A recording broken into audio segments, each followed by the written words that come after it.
La Russie lance des attaques multiples sur le territoire ukrainien, des dizaines de blessés sont à déplorer. La victoire de Călin Georgescu, candidat populiste au premier tour de la présidentielle, rebat les cartes en Roumanie. Malgré son impopularité et des sondages qui le donnent perdant, le chancelier allemand Olaf Scholz a été désigné à l'unanimité candidat de son parti pour les élections législatives. Manifestation massive à Tbilissi avant la première réunion des députés nouvellement élus. Les manifestants et les opposants accusent le parti au pouvoir d'avoir truqué les élections parlementaires. Malgré un entretien avec le Premier ministre ce lundi, Marine Le Pen confirme sa volonté de censurer le gouvernement si le budget reste en l'état.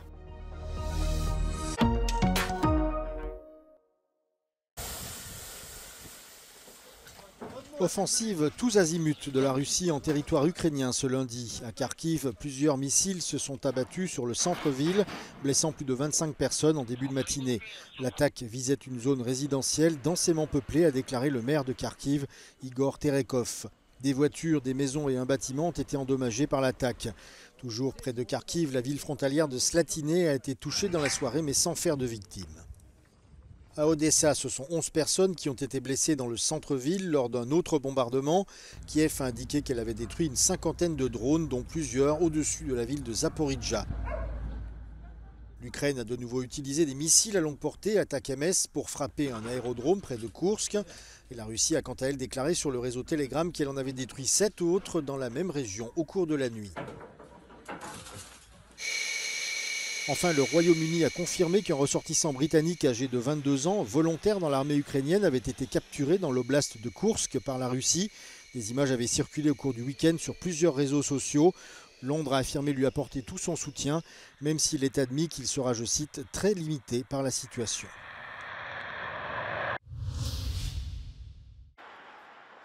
Après la victoire surprise d'un candidat populiste jusqu'ici peu connu, le paysage politique roumain se trouve chamboulé. Arrivé en tête du premier tour de la présidentielle avec un peu moins de 23% des voix, soit 2 fois plus que ce qu'avaient prévu les sondages, Călin Georgescu a donc devancé la candidate du parti Union Sauver la Roumanie, Elena Lasconi, avec 19%, éliminant du même coup le grand favori du scrutin, l'actuel Premier ministre Marcel Ciolacu. Ce dernier a immédiatement démissionné de son poste de chef du PSD, le Parti social-démocrate, à la suite des résultats catastrophiques de ce premier tour. C'est la première fois en 35 ans que le PSD n'aura pas de candidat au second tour en Roumanie. Călin Georgescu, qui s'est présenté de manière indépendante, a fait une campagne très axée sur les réseaux sociaux, notamment TikTok, où ses posts ont rencontré beaucoup de succès. Un succès qui s'est visiblement retrouvé dans les urnes.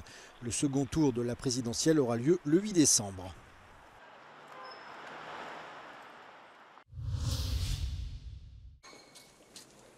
Après des semaines de polémiques, Olaf Scholz vient finalement d'être désigné à l'unanimité tête de liste de son parti aux prochaines élections législatives. Jeudi, le très populaire ministre de la Défense Boris Pistorius, qui était aussi dans la course, avait jeté l'éponge, laissant le champ libre au chancelier allemand.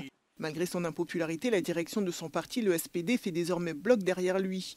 Interrogé il y a quelques jours par la télévision allemande, Olaf Scholz avait fait allusion à ces sondages qui le donnent perdant. Die SPD und ich wollen gemeinsam gewinnen und wir haben ja schon gezeigt, dass wir das können, auch aus einer Ausgangslage, wo die Umfragen das nicht hergeben.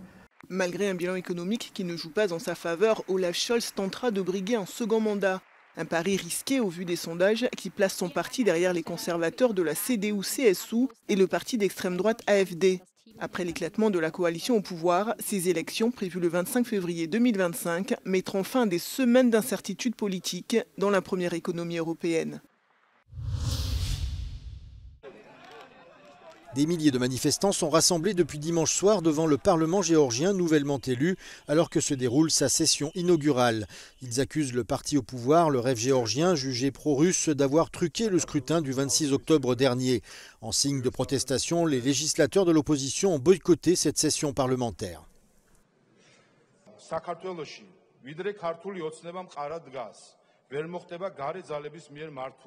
ცალფეხზე მდგომი ხალხი დაკომპლექტებული ნაირ-ნაირი სახელებისა და სათაურების ქვეშ შექმნილი პარტიების თარეში. ამ არჩევნებზე ჩვენ დაუპირისპირდით სწორედ ასეთ გარედან მართულ, კოორდინირებულ და ერთიან ძალისხმევას. Selon les observateurs et l'opposition, les élections se sont déroulées dans un climat marqué par la corruption, l'achat de voix, le bourrage d'urnes et des violences physiques. სახეზე გვაქვს კონსტიტუციური გადატრიალება და ხელისუფლების უზურპაცია.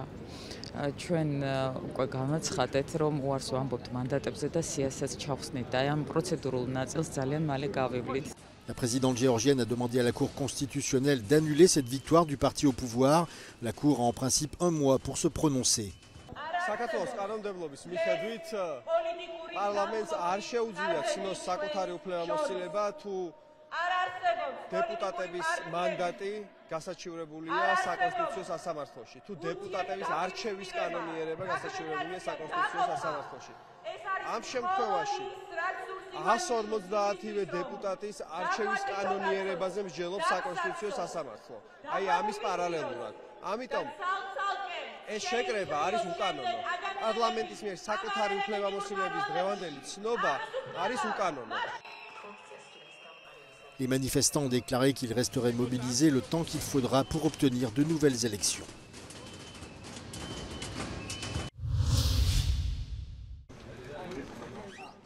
Plus d'une heure de discussion pour qu'au final rien ne change. À la sortie de son entretien avec le Premier ministre, Marine Le Pen estime que Michel Barnier reste campé sur ses positions. La chef de file des députés RN maintient la pression et assure que si le budget reste en l'état, elle votera la censure. Et le petit discours, la petite musique reprise par l'intégralité des médias et diffusée directement de Matignon, consistant à dire, vous vous rendez compte, si jamais ce budget est refusé, s'il y a une censure, ça va être dramatique, ça va être le chaos, ça va être la chienlit, etc. etc. Je veux dire, si ce budget ne passe pas, c'est le budget de l'année dernière qui s'appliquera. Il est plutôt, somme toute, moins mauvais que celui-là. Cette semaine, le Premier ministre reçoit les différents chefs de groupe parlementaires dans l'espoir de trouver un compromis sur le budget et éviter qu'une motion de censure ne fasse tomber le gouvernement dans les prochaines semaines. Les aides-soignants. La tempête Berthe continue de souffler au Royaume-Uni après avoir balayé l'Irlande. Des vents violents et des pluies diluviennes ont causé de lourds dégâts en Angleterre et au Pays de Galles, où plus d'une quarantaine d'alertes aux inondations ont été émises ce week-end. De nombreuses habitations se sont encore retrouvées sous les eaux. À Pontypridd, dans le sud du Pays de Galles, de nombreux riverains ont dû être évacués et des glissements de terrain ont été signalés. A flood defence instead of a Harry Potter fence. Do your job, what we pay them money for. As you can see, National Resources Wales have just replaced the railings back again. It doesn't do anything. As soon as it goes, it comes in through there again. Au Royaume-Uni, l'Institut de météorologie considère la tempête Berthe comme un événement à risque multiple, une augmentation des phénomènes météo extrêmes qui serait due au réchauffement climatique d'après les scientifiques.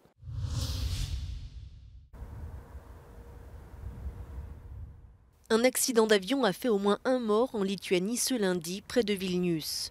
Il s'agit d'un avion cargo de DHL qui se serait écrasé sur une maison dans la matinée alors qu'il se trouvait dans la phase d'approche non loin de l'aéroport. D'après les autorités locales, 3 blessés ont été transportés vers un hôpital. L'un d'entre eux a succombé à ses blessures. 2 pilotes ont pu être extraits du cockpit. Une douzaine de personnes ont été évacuées selon les pompiers qui luttaient contre les flammes dévorant un bâtiment près de l'habitation sinistrée.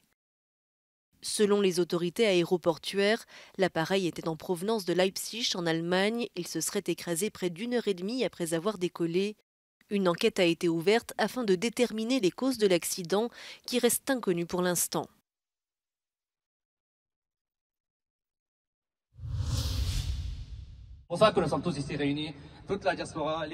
Des centaines de manifestants libanais se sont rassemblés dans le centre de Paris ce dimanche. Leur principale revendication, un cessez-le-feu immédiat dans leur pays. Depuis le début des affrontements entre Israël et le Hezbollah, il y a un an, plus de 2000 personnes d'origine libanaise ont été tuées. Des milliers de ressortissants franco-libanais qui observent le conflit à distance se disent remplis de colère et de culpabilité. Ils se trouvent à plus de 4000 km du Liban, mais le conflit les touche de très près. Au cours des dernières semaines, les forces israéliennes ont mené d'importantes frappes aériennes sur la capitale Beyrouth et le sud du Liban. Voici les conséquences d'une frappe israélienne sur un village du sud de la vallée de la Bekaa. En conséquence, la maison familiale de Mayad Sleiman, que l'on voit dans cette vidéo, n'est plus habitable. Ce médecin franco-libanais dit qu'il se sent extrêmement coupable de vivre en France. Je me sens totalement coupable de ne pas être là-bas parce que j'aurais pu donner un coup de main. Moi, je vis au rythme des messages qui m'annoncent le décès d'un ami, le décès d'un cousin, d'un ami d'enfance dans le village, d'une connaissance dans Beyrouth, d'un collègue, etc. Et ça, c'est très, très compliqué.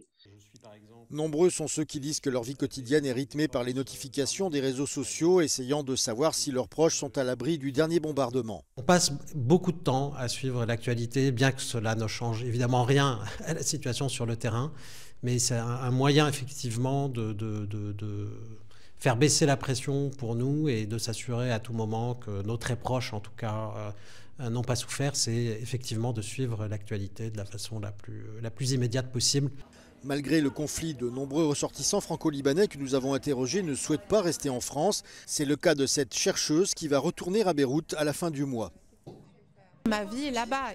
Vous savez, ce n'est pas facile de partir, même quand on est franco-libanais. Ma voiture est garée là-bas, mon appartement est là-bas, mon travail est là-bas. Je vais venir ici. Quand tu n'as pas il faut rechercher du travail pour se réinstaller, il faut trouver un logement. Donc ce n'est pas facile. Donc moi, j'ai voulu faire ce déplacement comme prévu, en faisant ma petite prière et en me disant, voilà, je vais retourner et tout va être encore à sa place. C'est dur de se dire tout va être encore à sa place et tout le monde va être là. Ce dimanche, le chef de la diplomatie européenne, Josep Borrell, en visite au Liban, a appelé à renforcer la pression sur Israël et le Hezbollah pour qu'ils parviennent à un cessez-le-feu.